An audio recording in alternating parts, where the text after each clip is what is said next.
আসসালামু আলাইকুম রহমতুল্লাহি ওয়া বারাকাতু। আজকের আমি বগুলতলা নতুনহাট, বগুলতলা থানা, জয়নগর, দক্ষিণ 24 পরগনা, পশ্চিমবঙ্গ, ভারত।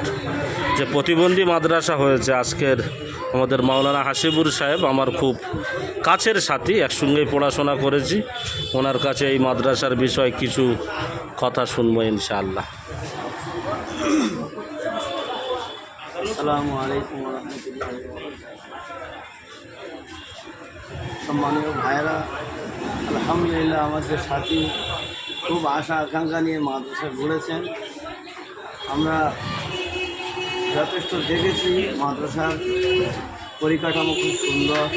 সেখানে নিজেদের ছেলেপুলের মধ্যে সেখানে লালন পালন করা হয় এবং খাওয়া দাওয়া, আবাসিক ব্যবস্থা, তারপরে কারেন্ট ইত্যাদি সব দিক থেকে সেখানে পরিকাঠামো খুবই সুন্দর।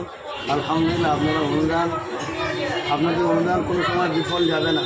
মাদ্রাসায় আপনারা আসবেন, দেখবেন বাচ্চাদের পড়াশোনা, তাদের মেধা, তাদের মেহনত দেখলে আপনাদের চোখ থেকে অশ্রু ঝরে আসবে। তাই বলতে চাচ্ছি প্রত্যেকটা ভাইয়েরা, আমরা চেষ্টা করব 10 টাকা থেকে 20 টাকা থেকে শুরু করে এবং মাদ্রাসা কিছু অনুদান করা। আর যে সমস্ত সাথীরা দেখছেন, যাদের তাদের কাছে অন্ধ বোবা ছাত্র থাকে, সেই বিষয়ে কি বলছেন, যে এই মাদ্রাসার আসার বিষয়?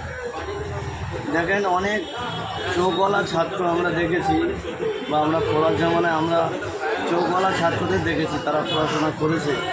কিন্তু এই অন্ধ বাবারা যে প্রতিষ্ঠানে রয়েছে বা যে পরিকাঠামোয় তারা পড়াশোনা করে সম্পূর্ণ আলাদা। তাদের পড়াশোনা দেখলে এমনিতেই আমাদের ব্যথা লাগে যে কীভাবে পড়ছে। চোখে ভালোভাবে দেখতে পায় না, কোনো ইশারা করে নিজেদের জরুরত পুরো হাজাতে যেতে পারে না, টয়লেটে যেতে পারে না নিজের থেকে, তাদেরকে ধরে ধরে নিয়ে যেতে হয়।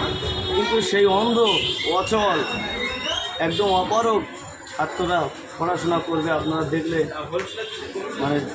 সত্যি কিছু একটা দেখতে পাবেন, যেটা সব জায়গায় দেখা যায় না। আলহামদুলিল্লাহ আপনারা প্রত্যেকে মাদ্রাসায় আসবেন, মাদ্রাসায় অনুদান করবেন, মাদ্রাসার পাশে থাকবেন। আসসালামু আলাইকুম।